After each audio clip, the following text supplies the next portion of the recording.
I love it. Yes, Let's do the show. That should be fine. I'm ready for it now. I feel like I got all I needed from you, man.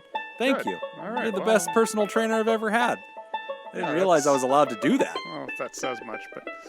You're also the only one. From fabulous Las Vegas, Nevada, this is Pod Therapy. Real people, real problems, and real therapists. You can submit your questions anonymously at podtherapy.net or email us at podtherapyguys@gmail.com. We got a great show for you today.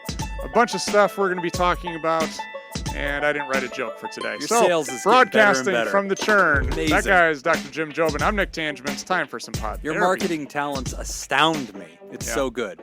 So you might be wondering to yourself, hey, I'll bet you that you would struggle to know all the states that are in this country. And, there's a few that would stump the best of us. And you should go to patreon.com/therapy and try out your wits and see It's if amazing. you would know. So, yeah, we actually had to phone a friend on one of these to compare notes. And Laura did well. She did better than some other publicly educated Nevadans in the room. So there's that. Patreon.com/therapy. It is shocking. Yes. The amount of knowledge that you have about states is shocking. Yeah, I know. Yes, that's the right way to frame that. That is a statement. Kind Yeah. of misleading for the No, listener. not at all. No, it's amazing how much I know about our great nation. So Agreed. The issue I'm having is much. yeah, How about it is amazing the amount quantity, of knowledge. The amount. yeah, The the amount. sheer There we go. quantity is breathtaking. I think that's the way we should go with that. So yeah, come check it out. Patreon.com/therapy. Catch the before show. Good topics covered today, and some good updates. And we get to hear about Nick's wonderful exploration of Life is Beautiful here in downtown Las Vegas. Life is beautiful. And the crazy near-death adventure he had trying to survive the night on the streets. So if you wonder, what is it like to survive the Las Vegas streets after a festival? Patreon.com/therapy. Come check it out. First question, is perfection harming my marriage? Hello, for reference, I am a 26-year-old and believe that I deal with anxiety a lot because of overthinking. And this is the first time I am admitting that I might have a problem with it.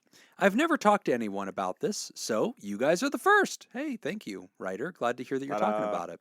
About a year ago, I discovered zodiac signs and studied my sign as well as its relationship with other zodiac signs.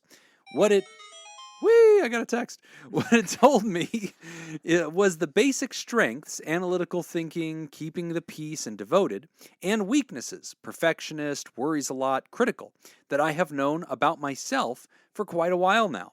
So, with this confirmation of this might have some truth to it, I looked at my wife's to where our marriage might be good and where it would need improvement. The first thing that pops up is that me and my wife are basically oil and water. The basics are that I like routine and logically reasoning behind doing everything in my life. She likes to be more carefree and worry about things when we cross that bridge. I've been with her for 7 years, married for 3, and thought of all of our conflicts in the past, and usually the source to all of them was along the lines of she wanted to do something and I didn't. As someone who wants to keep the peace in the relationship, I've realized that I might have given in to her more than she has given into things I ask for. But this was a year ago. The past year, I've been finding ways to help our marriage. Because she is still my best friend in life and the route of divorce gives me worries as we split all of our things around the house. We have said house, there's 2 dogs that are highly active all day, etc. The past year, our fights grew more frequent and lasted longer as I put my foot down on stuff I didn't want to do and tried to communicate to her, which led to us having a fraction of the sex that we would normally have and several different conversations that led to us sleeping separate from each other. The past year has felt more like a roommate situation from college than a romantic relationship. I know we are best friends, but I think that might be all that we are, as I'm feeling that I'm losing attractiveness to her. I brought up going to couples therapy sessions, but she said it was the step right before divorce and thought a divorce right now. Oh, okay. Not even waiting, it sounds like. I don't know what I want. Wait, the wife was advocating for divorce right now? It almost sounds like that. Okay. Yeah, it sounds like I suggested couples therapy, but she said that it was the step before divorce and thought a divorce right now. There might be a word missing. Yeah. I think so. I don't know what I want, but I do know, had this been a 1-year relationship with no house or dogs, I would have left by now. But this is a marriage that I want to fix. But fixing has caused more problems and didn't help much. I've been working on myself lately, which drew me to your podcast. Do you guys think that there is a problem here, or is it all in my head? Thanks. P.S. I don't know why, but Jim reminds me of me if I were a dad. Oh, that's a bad sign. Don't have kids. Yeah, I had a lot of empathy up until that point. I was with you, man, until that. So this is an interesting one. It sounds like the things that the writer's teaching us are, A, I'm realizing I have an overthinking problem. I have an anxiousness problem. A year ago, I started studying the Zodiac, and I feel that did a good job of describing me as an analytical overthinker perfectionist and my wife as carefree and fun-loving. I've reflected on the nature of our conflicts. They tend to be kind of the odd couple conflicts of one of us being strict and one of us being flexible. In this last year, I've tried to stand up for myself more because I feel like I was being barreled over in the past, and the result has been we sleep in separate rooms. We feel like we're roommates. We're not making love anymore. The passion is gone, and if this was a 1-year relationship, it'd be over, but it's a marriage and we're invested, so I'm trying to make it work. That's the summary. Okay. In case you missed it in all my bad reading. I felt it needed to be clarified because I know I hobbled through it. So No, I got that. I mean, the question, do you guys think there's a problem here, or is it all in my head? I don't think it's in your head. I mean, No. it's No, it's pretty problem. clear. Yeah. Yeah, this seems to be a problem. Can we start with the Zodiac? Oh, go ahead. Stop that. Stop it. I knew Jacob was going to get him. I'm not going to come after you. I am going to suggest that perhaps the Zodiac thing is, and I don't know. You didn't say you were still exploring that A year ago, yeah. Yeah, you said that was a year ago. I would suggest that perhaps the Zodiac thing is not helping and probably hurting. Yeah. At this point, it sounds like that is exacerbating problems that are probably already exist. But if you're going to point at that and say like, oh, we're oil and water because of the Zodiac saying that and everything, that's not helping anything, buddy.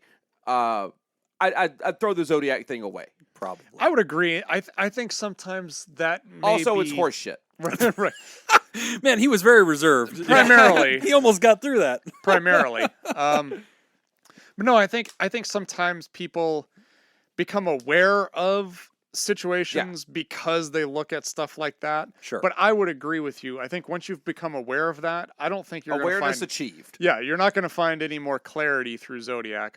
I don't believe. Because honestly, it's like anything else. We see in it whatever we want to see, whatever is already And in this case, it may have been a tool through which the writer went, huh, that's interesting. I am quite overthinking, analytical, inflexible, and strict. Sure. And spouse is very flexible, fly by the seat of the pants, disorganized.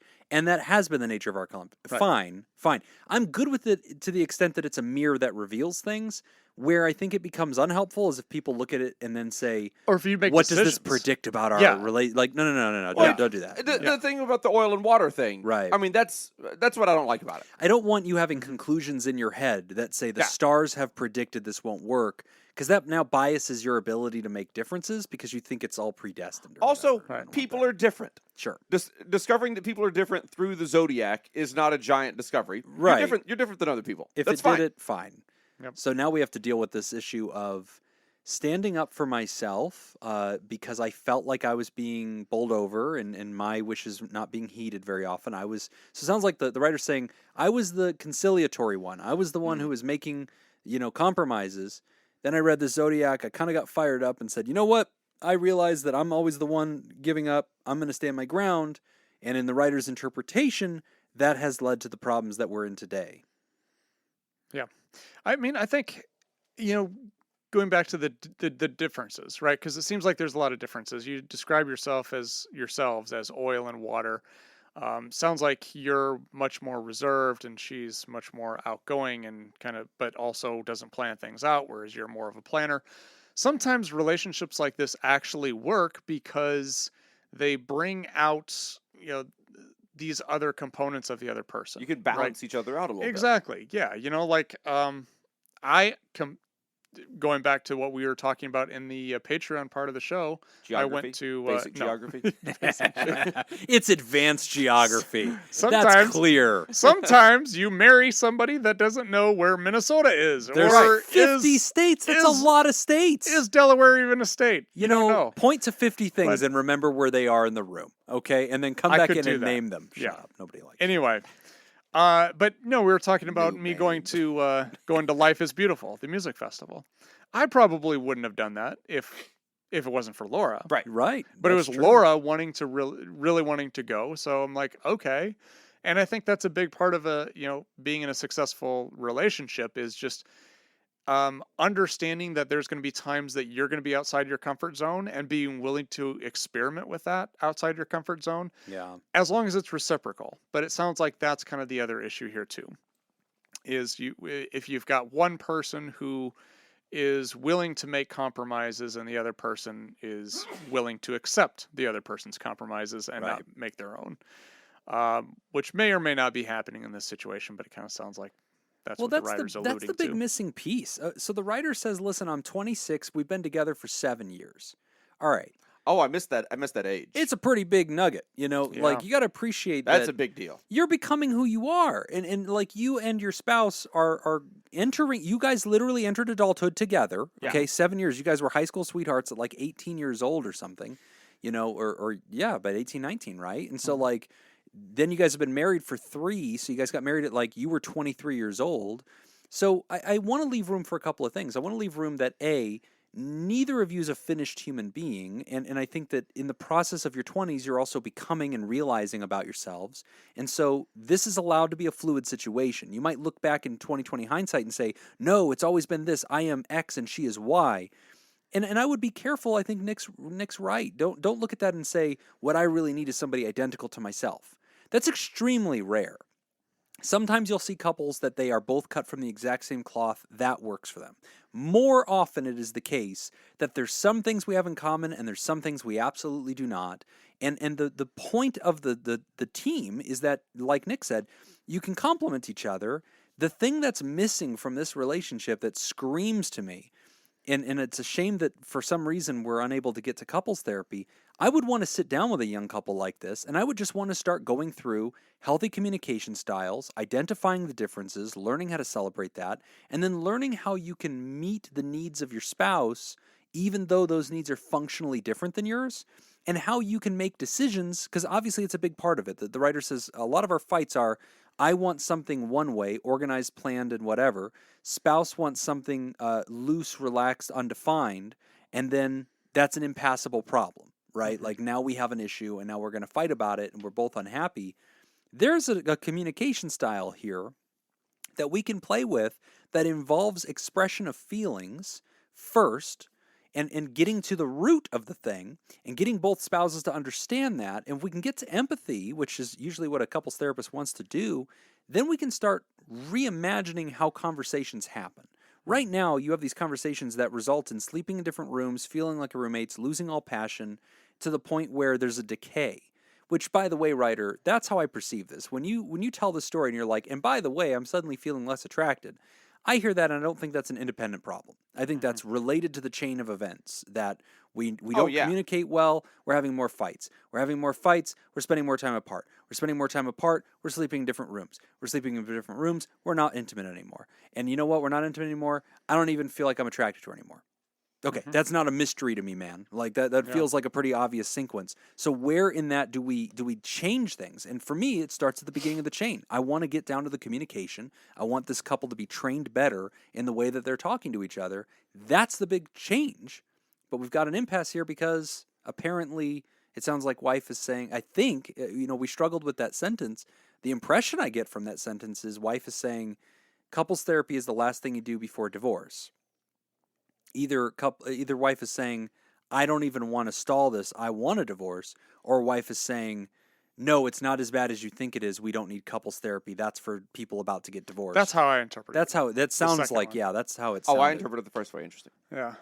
either way, it's her saying, I Not don't great think we either way. need it. Yeah, yeah. Yeah. Which I always tell people, couples therapy is way cheaper than divorce. Yeah. Therapists are way cheaper than lawyers. Insurance does not cover divorce. Like, it's cheaper than losing half your shit. Like, go show up and get it right. Here's why I want you to get couples therapy, and speak to your spouse about this as well, because it sounds like what you're trying to do right now is make a fundamental change to how your relationship works. Right. And I think you need some help with that. It's very hard I think to do. you might need a referee Yep. just to give you a hand with this. Yep. And I think that's what that couples therapist can do for you. I think that couples therapist can really help you out with that and do all the things that Jim was just saying. You know, they can work on your communication, they can work on your language, they can do all of this stuff. But I mean, you are making a change in the way that the two of you communicate and the way that the two of you relate to each other. Absolutely. And that's great. You need to do that because you're growing and you are changing. Your lives are changing, and that's the change is going to be part of that. So help yourselves Worth out. doing it. Yeah. Worth doing it. I don't see anything here that can't be reconciled with work. No, yeah, that's a good piece of news. Yeah. Yeah, we're not looking at this and going, "Yep, the stars have, spoken." It's Yeah. it's no. Yeah, we're looking at this going, "Yeah, no, there's nothing about this that seems unfixable." Yeah. Just got to teach you guys the right tools for how to fix it. There's But nothing again, about this that even seems terrible. no, Right. and if you marry young, listen, I don't expect you to have a shit ton of personal development tools at the ready for how to navigate complex shit. I wouldn't expect you to have it if you were 46, because I literally have a profession around giving those tools to people because they don't come hardwired, right? But you're still very young, and you guys have been married and in relationship exclusively for apparently your entire, adulthood. So yeah, you don't have these tools. If your spouse is saying, listen, there's 0% chance I will do couples therapy for whatever reason, the last thing I would tell you is this. You say, I'm 26, I believe I deal with anxiety a lot and I have overthinking. I'm admitting that to the show, and it's the first time I'm saying it out loud. Sometimes you got to be the first starter of change. If you know that you have an overthinking pattern and an anxiety pattern, that can lead to overly strict ritualizing of life in a desire to stave off anxiety. I know I do that too. Mm-hmm. Like, I need to know the plan because I don't do really good with uncertainty because it triggers my anxiousness, and my anxiousness goes, oh no, what if bad things happen, Jim? And I'll be like, no, I will prevent bad things by figuring it out ahead of time. And that ain't how life works, right? So you and I, writer, we have to do our personal work first because our cognitive distortions might be screwing with our anxiousness, which is spilling over into our marriage, I guarantee you. So that's on you. And so if your spouse won't do the couples work, you have individual work that you can do, and you better believe that can still make progress in the relationship. Which is going to be great regardless of whether or not the relationship lasts. You want that anyway. Yeah. Yeah, you're So talking it's- about divorce or holding it together. You're going to need that for yourself. Yeah, in either case, investing in yourself is always a good option. Yep. And if you can't do therapy for one reason or another, I want to start getting in the habit of pointing out books on the subject. I would pick up the Anxiety Workbook. It's literally by Dr. Aaron Beck, the founder of Cognitive Behavioral Therapy. It's a great single thing you can pick up for yourself and just work through these questions. It's a great manual on anxiety. But glad you're writing in, writer. Do not give up. Trust us. This is a young framework. It's a young relationship. You guys are becoming adult together. Lean in. Find ways through this. But also, I'm going to challenge you, writer, because listen, a lot of your letter was like, man, I realized that I'm getting pushed around and I had to grow a backbone and stand up to my... Okay, listen, you might be right. And maybe if I was a couples therapist and I got to meet you both, I'd in the back of my head be thinking, I'm glad he's standing up for himself. More times than not, I want you to be humble. And I want you to realize, listen, you're not the only dude that put his foot on the floor and said, damn it, I'm standing up for myself. I'm never wrong. Like, You can win or you can be happy. that's Yep. it. You cannot Exactly. be both. Truer words have never been said. If you have to pick between being right or being happy, I pick happy. Anxiety Workbook available on Amazon, by the way. Yes, Amazon, Yeah. pick it up.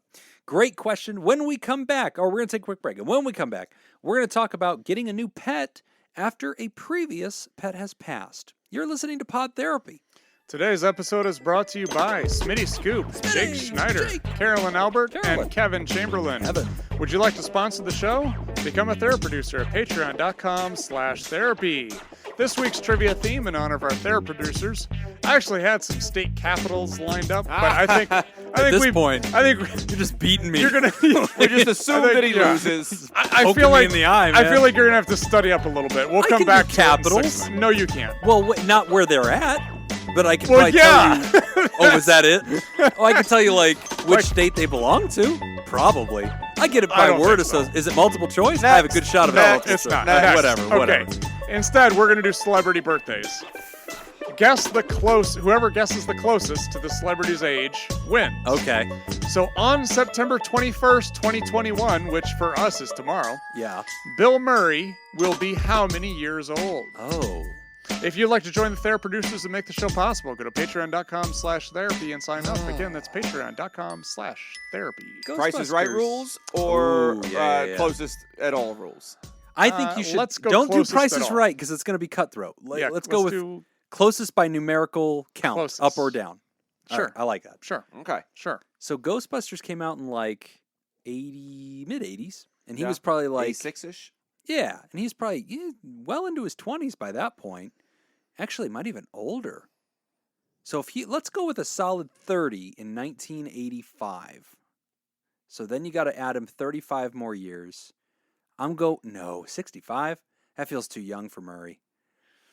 I'm going 68. Feels right.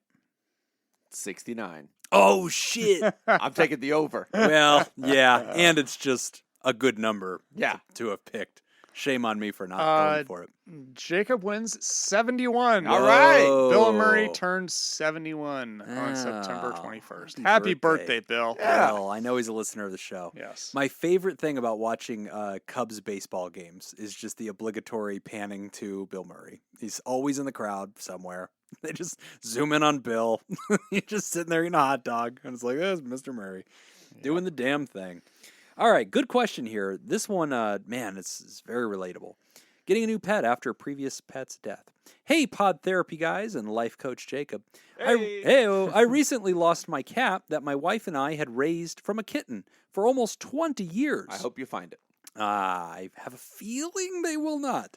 Having lost his brother back in June of 2020, I know you have a formula of best practices for dating again after losing a spouse. My question is, does such a formula exist for the loss of a pet? We don't want to rush into getting another cat, so we are planning on giving it at least a few months. But I wanted to know if there was a good rule of thumb for this. Thanks, Abe. I like a year. Ooh, that feels long. Yeah, I like a year. Yeah. I like getting to the point where it is what SJ and I have done in the past when we've had pets die. Is I like getting to the point where you're good without a pet. Oh, wow. So it Yeah. doesn't feel like there's something missing. Yeah. Wow. Okay, Yeah. and you've cleaned out all the pet stuff Yep. at that point. It's a pet-free home. Yeah. Interesting. And, And then it's- restarting and with then a whole it's new pet. Like, do we want to get a pet? Right. And then you go from that point. It really is like wow. I'm thinking about getting a pet. A full reboot. Yeah. Getting back to the place where you do not have pets as a family. That's what I like. Interesting. That actually fits with what I've heard. I've always heard kind of a good rule to follow is you can get another pet when you look forward to the new pet and not back at the old pet. Oh. Yeah, there you go. So it's just kind of a wow. different way of looking at that, but kind of fits along the same lines. Yeah. You know, it's intense, man. It's really intense. Just this past week, Layla, my beagle, has been starting to act a little different. Oh, no. And I noticed when I came home today, she didn't come down the stairs. And she Oh. wouldn't come down the stairs. Like I had to coax her to come down the stairs. And she was Is she getting on up she there was, in years? Yeah. I mean, Do you she's think 12, she might just she's hate you? 12. There could be that. How? I'll be How, honest, though? I How could wouldn't it- come down the no one stairs would- when you no got one home hates either. me. No one Yeah. hates me. Many do. I'm lovable. Oh, yeah. Very lovable. Yeah, no, but, you know, I'm Yeah. sure some people loved Hitler. If it was too. just a wider room, I think I'd just stay away. Yeah. Yeah. Yeah, I'm already over you here. are I might already- just leave. You're Yeah. already squished up against that wall. Pretty quickly. So how old is the dog right now? 12. Yeah. She's a beagle, so I mean she's got a few more years Okay. left. But yeah. Yeah, I've been noticing that about my Chihuahua too. She's up there. She's like 10, I want to say. And she has diabetes. And so like I've been noticing that she's walking a little funny. And the other day she like I think her legs are locking up sometimes. Like you ever see those goats like you scare them and their Yeah, legs yeah, lock yeah. up? Fainting goats. Fainting goats, yeah. The other day, she knocked over my background that I use for Zoom. Like I have this big partition thing, and she like knocks the whole thing over, and I'm pissed. And I stand up like, what the hell? I wasn't in session, thank God, because I don't let her in the room when I'm in session. But I stand up, I look around, and I'm like about to yell at her, and then I notice that like she's kind of like hobbling, like her back legs seem locked up or something. And I'm like, oh shit, like I think it's related to diabetes. But definitely gave me that realization of like, oh yeah, this is eventually we're gonna be parting. Yeah, we're And closer to man, the exit than we are to the entrance. that hits. And Yeah. like this month, I had a patient who had to plan on putting their pet down. And this pet has been in their life for a decade, means the world to them. And, we took a really deep dive together into this grief and into this. It's very complex pain. It is the loss of, for this individual, that feels like the loss of a child, and man, it really does hit you. So this question is very relatable. And we've had a lot of listeners over this year who have actually posted several things about that. And, going through their own loss. So I like both of you guys' remedies. I think that's good. I like Jacob's idea. Give it a calendar year. Get to the place where you no longer are a pet owner. Now, Jacob, would that formula apply? So you both have multiple pets. I only have one. We only had one when the last dog died. Okay. So we were a no pet family for a while. If you were a multi-pet family and one passes, would your rule still apply? Would you want to leave a vacancy in the lineup until a year goes by? Because by that logic doesn't apply. I'm saying a year, but I mean it really is just until you feel like you're not a pet owner anymore. But you'd still have a pet if you're a multi-pet family. Yeah. I don't know. Then maybe default to Nick's position of you're looking forward to the new pet, not I think so. backward at the lost pet. Yeah, I like both of those. I think for me, it's going to be tricky because I have little kids, right? So whenever you got little kids, it's like I think you should have another kid. That's the solution. There you go, Abe. Yeah. That's the Get You yourself want a the kid. answer, Abe? Have another kid. Have a child. Have a child. That'll That's- replace this cat. You'll feel better. I feel better already. You'll giving you certainly that. not think about the cat as often. But you see my situation, right? Yeah, Because yeah. like when you have little kids, first off, you have to address the whole something is passed away, right? And that's usually the first loss they're ever going to experience. It's very intimate to them. They're little kids. They have little worlds. And so that's already going to be this big thing. And I know some parents rush for, the replacement pet, right? And like, oh, but look, now we've always wanted you've experienced having the old dog that you got used to and you bonded with. You haven't ever experienced a puppy. Puppies are a whole new adventure, and you're a little kid and like you're excited to have a little baby animal. And like there's a lot of joy to that, that is partly replacement and is partly new. And their time scales are much smaller, because they don't need, to wait a year. So that's an interesting complexity too of like, oh, do you move on? Is that harsh, to do that? Like, is that just forgetting about the intimacy you had with this pet? Or perhaps it's correct and perhaps it's not appropriate to force them all to mourn the loss of this forever when there is something joyful and something new and something exciting to move on to. For me, I still like. I haven't raised kids. I don't know, but my thought on it would be same rules apply. Okay, take the time. Yeah, take the time. Let the kids do the same thing. Their own measured amount of grieving. Yeah. And maybe it's not a full year because their little lifespans are smaller. Yeah. So maybe they're, 6 months or Whatever. Yeah, I would agree though too. I think that's Get to I a think place where there you- isn't a pet. You get to teach them how to grieve and grieving Yeah. appropriately. So it's an opportunity as well. But And know, you I mean- also get to do things that you can't do when you have a pet. Mm. Where you take that time and you really do say like, oh, if we just want to go get a hotel room for the night and do a little staycation, Right. things that's like easy that. now. We don't have to worry Yeah. about being home to feed the pet or let the dog out or Sure. whatever. Yeah. You don't have to deal with those things. Kind of do the full identity shift. Yeah. Yeah. And it's like, oh, this is what not having a pet is. Mhm. Let's try this on for a minute. I wonder if I would want to foster pets, like after a while, like basically do at least half of what Jacob's saying. And then maybe like go to the shelter and foster a cat or foster a puppy or something like that, just for a little while, just to kind of, I don't know, like try it on again. But when you have little kids, that's dumb because as soon as that thing is in your house, like it has a They've name attached and to I've it. put clothes on it. Yeah. This is our dog now. Like, Yeah. damn it. There is That's why I no won't let SJ foster borrow. animals. because they're staying. Right now. foster fail. Yeah, she'll Yep. just develop an attachment pretty quickly. Yeah, well, Yeah. that's probably true. No, but I Sorry to think hear it- about it, though. Yeah, and I think it's important to consider everybody in the home. Yeah. too. I mean, because you may be ready to move on, your significant other may not be, kids may not be, or vice versa. Yeah. So that's always something to kind of consider as well. But you make a good point, especially when you enter the kids into the equation.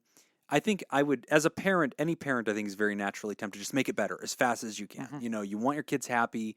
You don't like seeing them sad when they get home every day and they remember this loss. And, how much death is enough death for them to have achieved the death merit badge, but you're right. It is an opportunity to encounter grief, to demonstrate it's okay to grieve, it's okay to be sad, and kind of to stick inside of the pain for a little while. Mm-hmm. Not indefinitely, but long enough that we can say, okay, we've now learned coping skills with this, and we've explored how to do that. Maybe we remember the good times, go through old pictures. There's a way to do that, and perhaps it's healthy. So, but I also don't think that it's developmentally necessary to force children to stare at mortality and be like, no, this is good, it builds character. Right. That's not necessary. If it comes upon by happenstance in life and you feel they're benefiting from it, great. But also, you're the parent. I trust you to know your own family and decide it's time we're getting a kitten. I think you should get another pet and then murder it in front of the children. Really teach them a lesson. At Life Coach Jacob. Wait, he doesn't even have a Life Coach handle. You know what though? I'm gonna. That is a good Twitter to make. That would be a fun one. Just copy and paste terrible advice. It's fine. I'm gonna totally kill the mood right now. Oh no! But I actually had a client where that happened. Oh shit! Oh wait, what? That somebody brought a pet? No. So this was this guy. The comedy just ran out of the room. Yeah. Oh, I'm gonna run it out of the parking lot too. So no, he was he must have been probably 43 years old. Okay. He's in a treatment program that I'm working at. He's I'm not sure if it's alcoholism or substance use or whatever, but other substance. But anyway, been dealing with this. We're not really making any progress. I can tell there's something that he's not really getting to. Okay. And then one day in session, he tells me about his puppy as a kid. Oh no. That he had. And we were talking about just how cutthroat his father Trigger was. warning. Trigger warning. Trigger warning. Yeah, trigger warning. Skip ahead 30 seconds, or Tangeman can just clean this story up because I'll clean it up. I'll clean it up. But basically, the dog didn't work out well. The dog got into some stuff. Dad lost his temper. Oh no! And right in front of the kid. Oh no! And that was the trauma that he dealt with. Oh. Okay, that's actually better than I was. Where I thought it was going. Yeah. I thought the dad killed the dog as a lesson or something like that. No, not quite, but it wasn't it wasn't very far but off. But not great. Yeah. But that's horrific. But Absolutely that was horrific. like the trauma that this guy carried with him into adulthood. Man. And the psychology of attachment to pets is so profound. And I think it's one of those things that I don't like that in popular culture, at least in my experience, people shrug it off and they're like, oh, come on. It's just a dog. Right. It's just a cat. But I hate hearing that because I think, man, I don't know. That's not how I feel about this. Agreed. And I don't compare it to having a child because that's crazy too. We can tier these things. Yeah. Yeah, but it is something different. As a dog owner myself, like my dogs, I'm convinced that the only unconditional love that exists is between a dog and the dog's owner. Yeah. Because I can do nothing. I can do nothing wrong. Yeah, that's true. They will absolutely always love me. That's true. There are things I can do. Yeah. Where my parents won't love me. Oh yeah, absolutely. You've probably done them. I don't know what they are yet. Did you forget to take out the trash again? But I know Daddy don't love you no more. I know I could do that. Like I could. Yeah. That's probably true. But and so when you see that, and just like with my dog tonight, she was, I could tell she wanted to come downstairs. Yeah. She was at the top, but she just couldn't make it down. It's like, oh, that's heartbreaking. That is hard. Yeah, stairs are tricky. And that's one of the first things you notice, I think, with an old one. Yeah. Well, Abe, feeling for you, man. And I'm glad that you shared that story. I think it gave us an opportunity to kind of examine that for a lot of people. And there's a lot of listeners that relate to this, and people are going through it all the time. It's definitely something, but I like that you're being intentional about it, Abe. I like that you're not just going for the quick fix. I think go with that. Trust your gut. But you got some good suggestions, I think. Yeah, I think you'll know.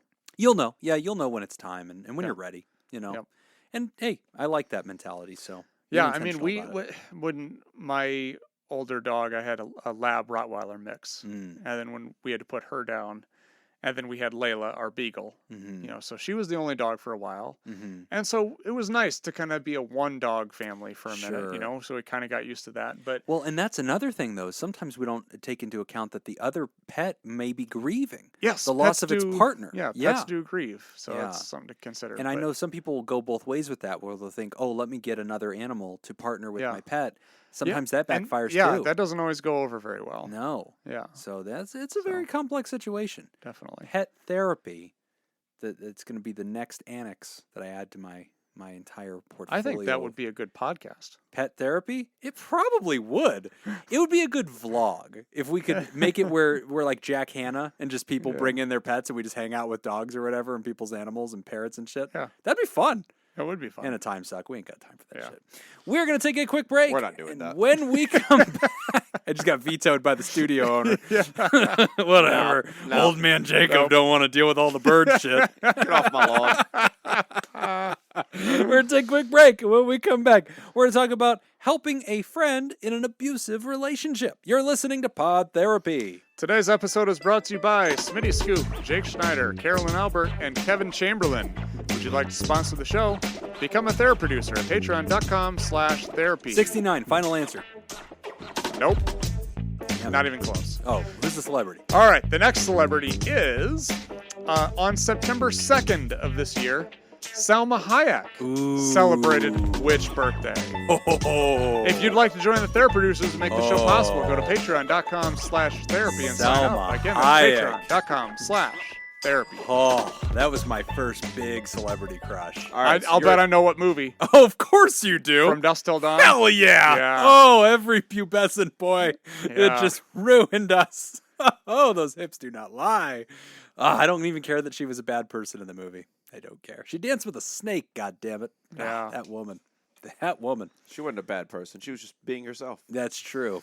That's true. Yeah. Salma Hayek. How old are you, Salma Hayek? All right. You were probably, I'm going to say she's in her 20s in Dusk Till Dawn. I have no idea when that movie came out. So that's useless information. Except Clooney's in it, and I can date Clooney on that one. So Clooney looked like he was probably in his 30s/40s. I think he has some gray. And so I'm going to say he's in his 50s when Ocean's 11 comes out. Ocean's 11 comes out in like 2005, I want to say.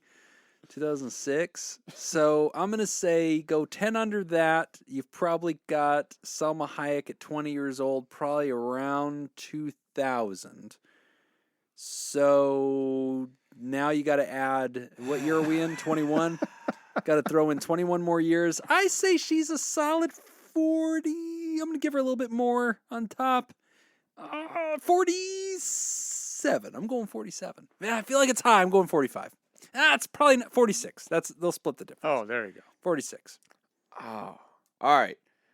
I have a real answer and then the answer that I'm actually going to submit. All right. Okay. My guess that I was going to make before Jim started his monologue Math. Yeah. was 55. Oh, Okay. okay. But your guess is what? 46. So I'll just go 47. God damn it. I'll do gamesmanship and go 47. Ah. Okay. But my actual guess is 55. All right. Nailed it. It's 55? 55. Yeah. Wow. Yep. Okay. She turned All right. 55 on September 2nd. All right. Well, forever. Happy birthday, Salma Forever Hayek. 21 in my heart, Salma Hayek, which was older to me at that time. So this is not me saying I want her younger. It's me saying 15-year-old Jim was losing his damn mind. So, damn. Good movie. I'm fine saying that 40-year-old Nick would be Yeah, losing no, his yeah, no. mind Salma Hayek, I'd with chase her around all day. 55-year-old Salma Hayek. Ah, Jeez. come to the show, Salma Hayek. I promise to stay 6 feet away at all times. Helping a friend in an abusive relationship. Hello, guys. I have a friend who is going through a very difficult time right now. Her mental state keeps getting worse. I know I can't force her to get the help she needs, but I would at least like to be able to see things from her perspective, so when I talk to her, I don't sound judgmental and I can steer her in the right direction. She has an on-again, off-again relationship with a man who is extremely emotionally abusive and manipulative, and occasionally physically abusive.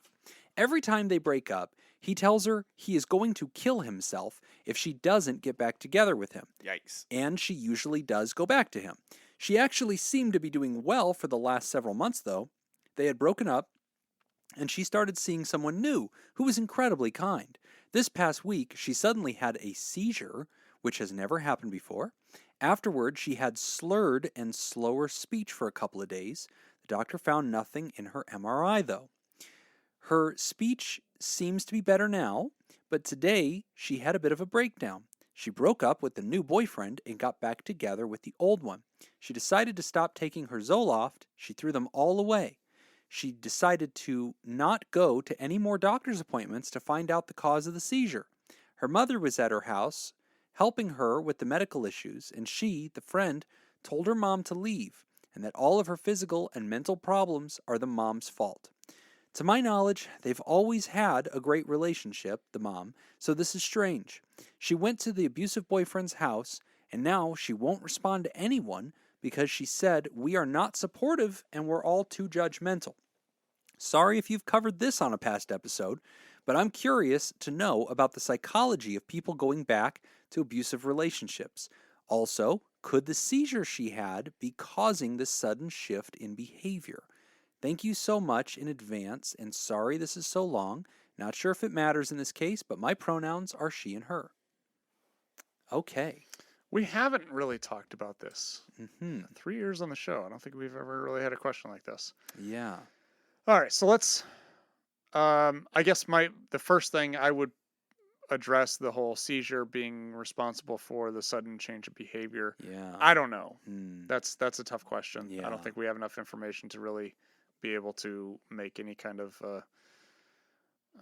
conclusion, draw any kind of conclusion about that. I mean, I would say that a health issue like that is going to have some effect on what's going on upstairs. Yeah. I would think so. I yeah. can't back it up with anything that I'm Yeah, knowledgeable, but it seems like it could have something to do with it. Yeah.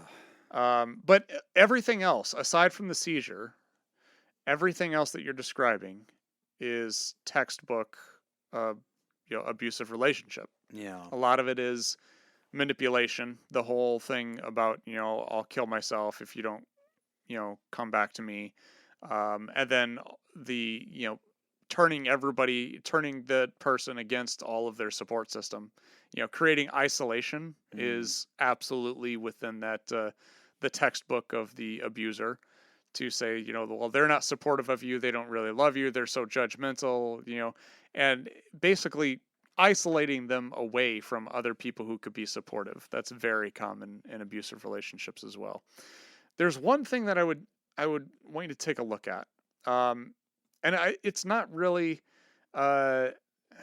it's not really for you as the friend, but it may be something that would be helpful to understand abusive behavior a little bit, which is the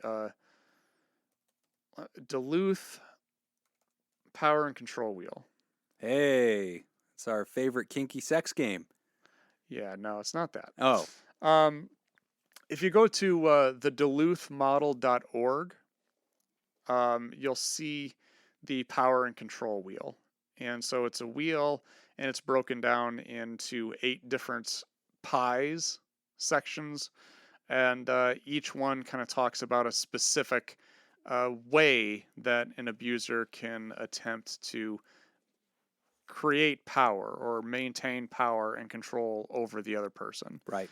And some of these things are pretty subtle ways of doing it. Others are a lot more obvious. Yeah. But I mean, it's a slow process that abusers will use to get somebody to just, to stick with them. Right. Through situations that from the outside, we would all look at this and be like, why are you in this relationship? That's what always drives friends crazy. Yeah. They look at it from the outside and they're like, okay, this is pretty obvious, right? Like, you're being emotionally abused. You're being physically abused. This person has manipulated you. They've threatened, they've held you emotionally hostage by saying they're going to kill themselves. You're unhappy. You guys are constantly fighting.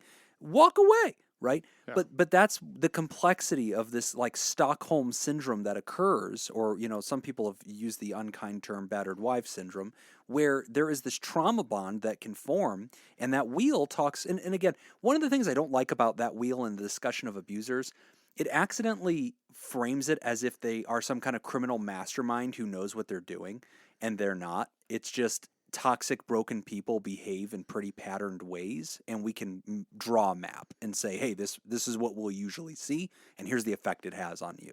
And it's good to see that, because the more self-aware you are, the more you can start to disentangle some of those, like, toxic control behaviors.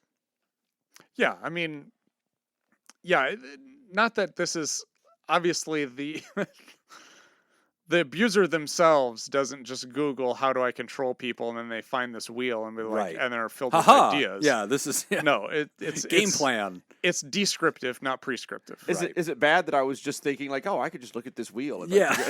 Well, what you do is you spin one at home, and you're like, all right, tonight I'm doing this one.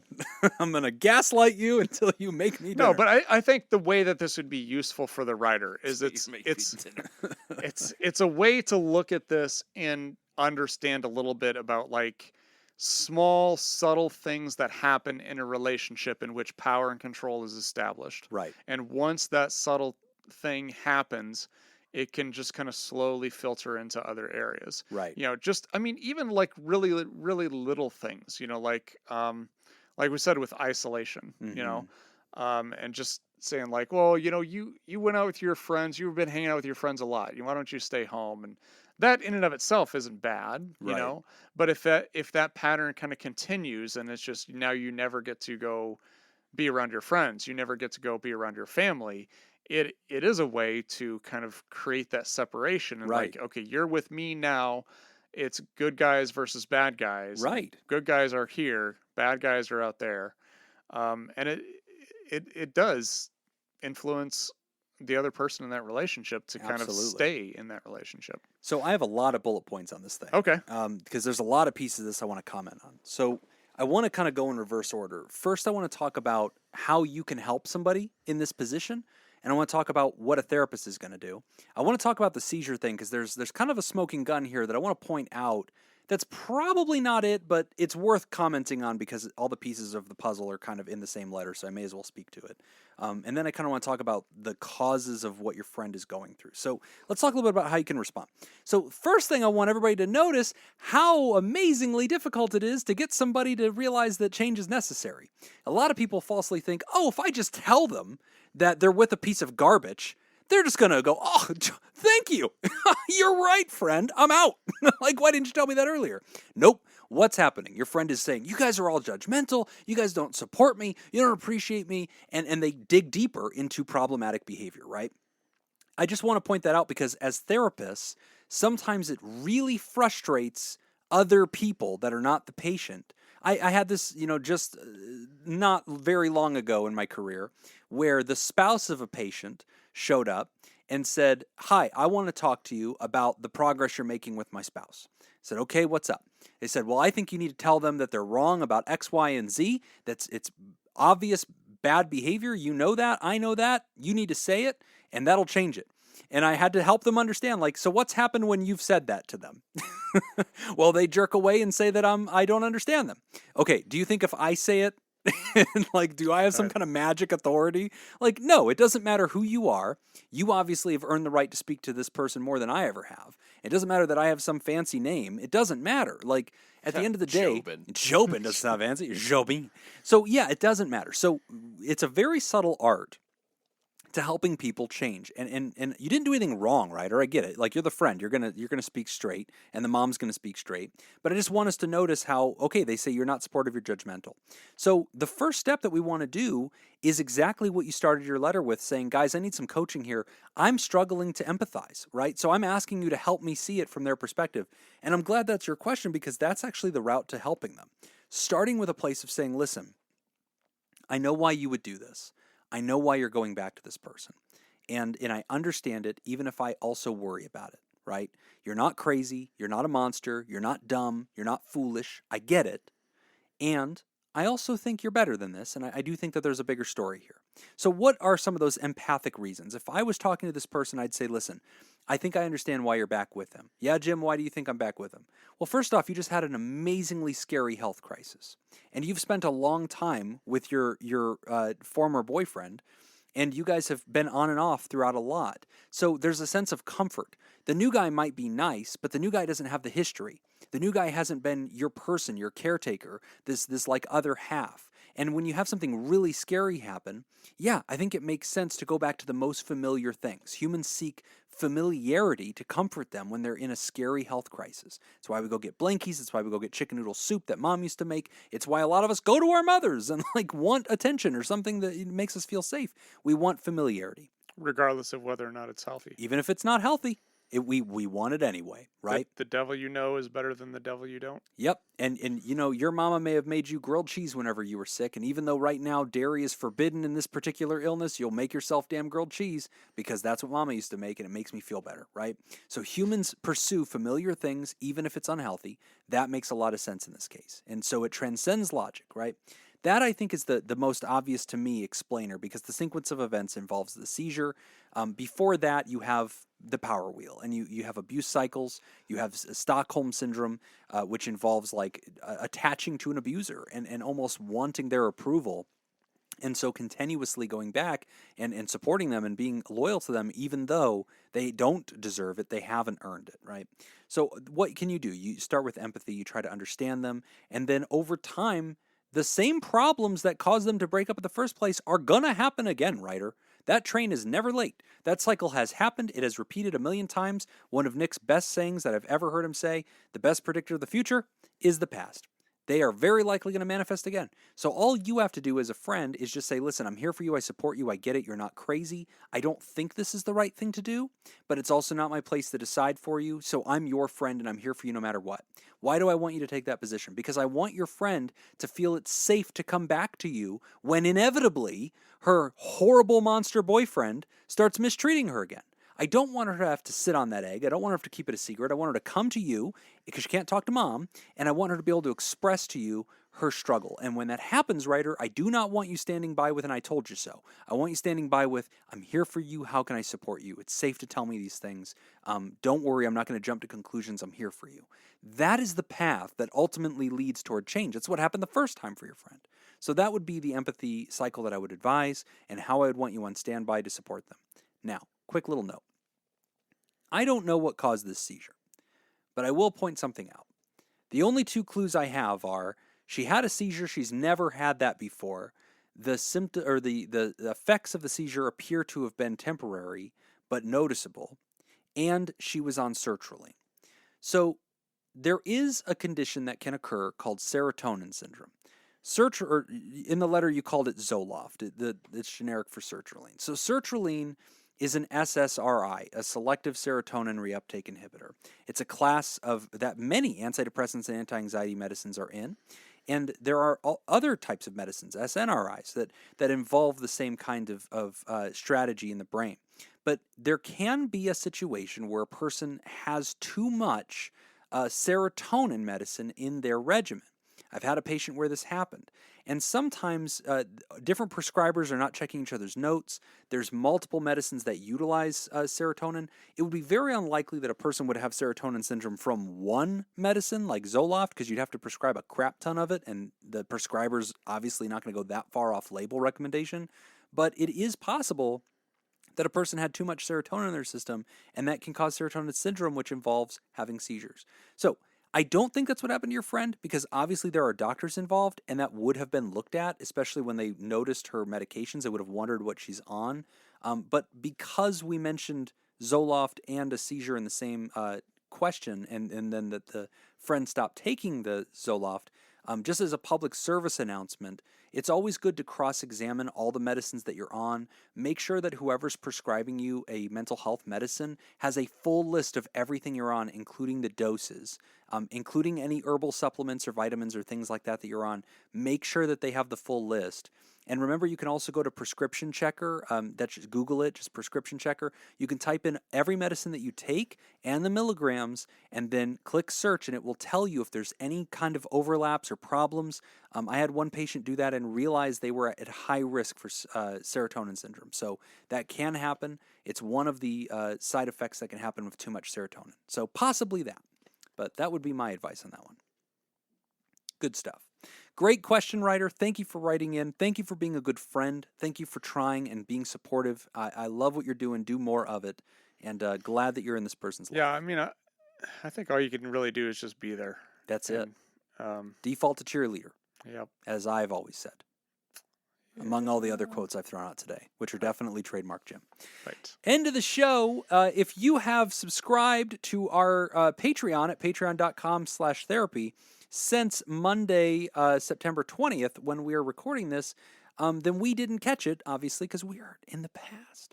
But remember, you can go to our Twitter at PodTherapyGuys, where we celebrate everybody who offers any support at patreon.com/therapy, usually the same day that they do it. And then we will get around to announcing you whenever our next episode is. We never forget, except for that one time we forgot. But Ezekiel Lawrence has forgiven us, and it's fine. He's over it. So thanks to everybody who does support us. But we do want to take a chance or a second. Oh, wait, we have new people. New TheraPals. I don't know. If you scroll, there's one section that says no, but then there's another section that says yes. I'm going with the yes. So welcome to our newest TheraPal, Zachary. Yes, and we have a new Pterodactyl, Benjamin Stanley. Benjamin Stanley. After we welcome did to the party. After we did the conversion from pounds to dollars, we realized that he's a Pterodactyl. It checked out. Also, thank you for voting for me Best of Las Vegas, Benjamin, and thanks to all of you who voted for me throughout September. Really appreciate it. When this episode comes out, it will be closing out the month. So very grateful for everybody who went to votejim.net and gave me a vote on every device every day. If I win, I will dedicate my championship to all of you. And to Ben Stanley, who definitely created a cool photoshopped meme of me as the pawn shop guy who always shows up at the voting thing. And we want to thank all of our TheraProducers. Thank you to the Saccharin 16, our bosses, the mysterious and shrouded Illuminati members of the fan club. Thank you, Smitty Scoop, Jake Schneider, Robert Brownie Jr. Mint, Kayla Lansbury, Judy Schneider, Nathan's Hot Dog Scoop, King of Student Loan Debt, Dr. Ben Don, Crazy Banana Scoop, Mason Miller, Scott Jameson, Carolyn Albert, Leon Kassab, Kevin Chamberlain, Malaya, Richard Macy, Cindy Ash, Newstick, and first of name breather, Fire Dumb of Ass, Lord Colin Stewart. If you'd like to hear this episode uncut and unedited, You could learn what Maryland is. and enjoy our spontaneous side projects, go to patreon.com/therapy. And thank you for supporting mental health. That's all the time that we've got for this week's session. We want to thank our landlords, Matt Mattingly's Ice Cream Social Podcast, and thanks to those of you who contributed to our show today. We really appreciate it. Remember, pod therapy isn't something you should keep all to yourself. Share this episode with someone who needs it by opening the episode subscription in your podcast app and copying and pasting the link provided into your social media. Don't forget, you can find us at facebook.com/podtherapy, on Twitter at PodTherapyGuys, at Instagram at PodTherapyGuys, and at patreon.com/therapy. Do you want to submit a question to the show? Ask anonymously at podtherapy.net or email us at podtherapyguys@gmail.com. I'm Nick Tangeman. I'm Bill Murray. Thanks, and we'll see you for your appointment next week. Bill Murray is somebody I would trade lives with. That guy is awesome. Yeah. Did you ever see Zombieland? Yes. That was pretty good. That was the best reveal. Yeah. He dies. He's like, no, it's my fault. Yeah.